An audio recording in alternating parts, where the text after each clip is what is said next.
तो दोस्तों अब आपको परेशान होने की डरने की ज़रूरत नहीं है। अगर आपने कोई ज़मीन बहुत दिनों से कब्ज़ा करके रखी है तो उसका कागज़ कैसे बनवाए, ये तमाम चीज़ों के बारे में आज हम इस वीडियो में बताएंगे। अगर आप वीडियो पे फर्स्ट टाइम आए तो चैनल को सब्सक्राइब कर लीजिएगा, वीडियो को लाइक करिएगा और ज़्यादा से ज़्यादा शेयर करिएगा। और अगर ज़मीन विवाद से रिलेटेड कोई अगर आपको और भी दिक्कतें हो तो चैनल पर ढेर सारे वीडियो पड़े हैं, आप उसको देख सकते हैं। तो दोस्तों अब यहाँ एक चीज़ हम बात करते हैं कि जैसे आप कोई ज़मीन पे आपका कब्ज़ा है लेकिन मालिक उसका कोई और है, मतलब कोई और की नाम की ज़मीन है बट बरसों से आपकी उस पर कब्ज़ा है, तो क्या उसका आप कागजात बनवा सकते हैं? तो दोस्तों जी हाँ, आप उसका कागजात बनवा सकते हैं। जैसा कि आपको पता होगा किसी भी ज़मीन का, किसी भी प्रॉपर्टी का मालिक होने के लिए आपको उसका कागजात में अपना नाम होना ज़रूरी है। तो अगर कोई ज़मीन है उसका मालिक बनना है अगर, तो आपका कागज़ होना अत्यंत ज़रूरी है, कागज़ में नाम होना ज़रूरी है। ठीक है, तो आप कागज़ कैसे बनवाएंगे ये भी हम बताएंगे और ज़मीन का कब्ज़ा कानून क्या है आज हम ये भी बताएंगे। तो सबसे पहले बात करते हैं कि ज़मीन जो कब्जे में है वो किस किस तरीके की ज़मीन हो सकती है। दोस्तों ऐसा हो सकता है कि मान लीजिए जो आपने कब्ज़ा किया है ज़मीन, पहली ज़मीन हम मान लेते हैं ऐसी होगी जिसके बारे में जो उसका मालिक है, जो उस संपत्ति का मालिक है, उसको ये पता नहीं है कि आपने वो ज़मीन कब्जा कर रखा है। दूसरे केस में क्या हो सकता है कि दूसरे केस में ये हो सकता है कि आपने ज़मीन जो कब्ज़ा किया है उसको उसका जो है जो मालिक है उसको ये चीज़ पता है बट वो कोई दखल नहीं दे रहा है इस चीज़ में। और तीसरा ये हो सकता है कि वो जो ज़मीन है उस पे आपका कब्ज़ा है और मालिक जो है वो जानता भी है और वो आपके खिलाफ़ केस कर रखा है। ठीक, तो ये तमाम तरीके की ज़मीन हो सकती है। और अगर हम बात करें कब्ज़ा किस किस तरीके का हो सकता है, तो कब्ज़ा पहला हम मान सकते हैं कि आपने कोई ज़मीन कब्ज़ा किया है, उस पे आप खेती करते हैं। ठीक, एक तरीके का ये कब्ज़ा हो गया। दूसरा ये हो सकता है कि एक कब्ज़ा है ज़मीन पे आपका, उस पे आप अपना घर बना के रखे हुए हैं। तीसरा कब्ज़ा इस तरीके का हो सकता है कि अगर एक कब्ज़ा है उस पे आप कुछ स्थान पे आप खेती कर रहे हैं और कुछ पे आप घर बनवा के रखे हैं। तो ये ज़मीन हो गई और ज़मीन से रिलेटेड कब्ज़ा हो गया।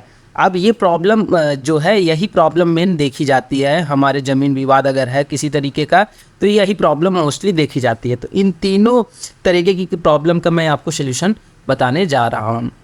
देखिए कब्ज़ा, यहाँ मैं बात कर रहा हूँ बार बार कब्ज़ा, किसी भी ज़मीन पे आपकी दखल या कब्ज़ा है तो वो काफ़ी समय से होना चाहिए, मतलब आपके दादा परदादा या आपके पिता के समय, मतलब एक तरीके से बोलूँ तो 12-15 साल से या 20 साल से या 50 साल से अगर आपका ज़मीन पे कब्ज़ा है पर कागज़ नहीं है तो उसका कागज़ कैसे बनवाएंगे।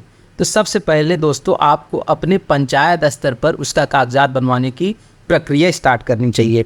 जब आप पंचायत स्तर पर कागज़ बनवाने जाते हैं तो दरअसल होता क्या है कि जब गांव में आप किसी ज़मीन पर कब्ज़ा किए हुए हैं तो और वो बरसों से कब्ज़ा है तो गांव वाले भी ये आपके पक्ष में ही बोलते हैं कि हाँ इनका जो कब्ज़ा है वो बरसों से है, ये बरसों से खेती किसानी उस ज़मीन पर करते आए हैं। तो जो ग्राम प्रधान हो या ग्राम पंचायत लेवल पर अधिकारी हो उनसे अपना कागज़ बनवाने की आप प्रक्रिया स्टार्ट करा दीजिए। उसके बाद आपको क्या करना है कि उससे बड़े जो अधिकारी होते हैं ब्लॉक लेवल पे, उनके पास भी ये सूचना देनी है।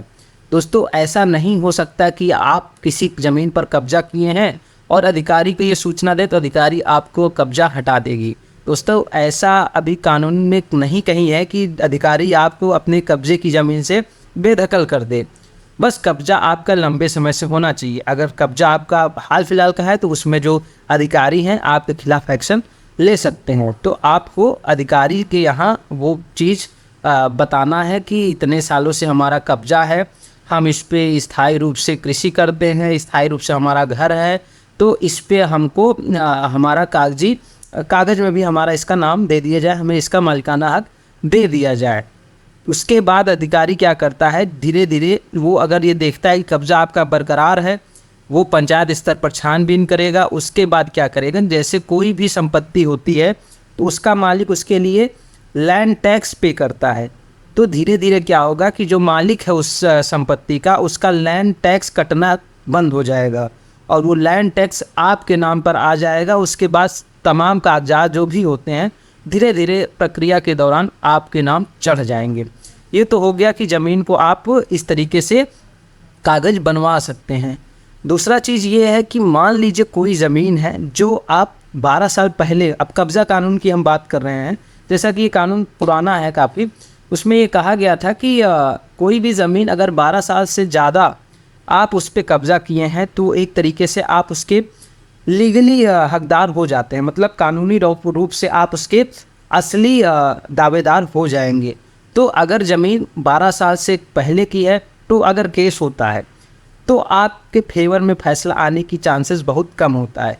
लेकिन अगर 12 साल से ज़्यादा, 20 साल, 25 साल, 30 साल से आपका उस पर कब्ज़ा है और आप उस पर खेती किसानी कर रहे हैं, तो आप, अगर वो व्यक्ति जो मालिक है उसका आता है आपसे उस कब्ज़ा हटाने के लिए आता है, तो आप उसके ऊपर खिलाफ केस कर सकते हैं। और ये फैसला आ चुका है, काफ़ी वर्डिक्ट में हम देख चुके हैं कि अगर 12 साल से ज़्यादा है तो ज़मीन के दावेदार आप ही होंगे और वो ज़मीन आपको मिल जाएगी। और वो चाहे जिस तरीके की ज़मीन हो, सरकारी हो, प्राइवेट हो, आप इन तमाम प्रक्रियाओं का प्रयोग करके ज़मीन अपने नाम करा सकते हैं। तो अगर कोई भी डाउट आए आपको इस तमाम चीज़ों में जो हमने अभी बताया, तो आप मुझे कमेंट बॉक्स में या मेरे टेलीग्राम ग्रुप से जुड़ के आप मुझसे पूछ सकते हैं। तो ये वीडियो अगर अच्छी लगी हो तो लाइक शेयर सब्सक्राइब करिएगा। तो मिलते हैं नेक्स्ट वीडियो में, तब तक के लिए जय हिंद।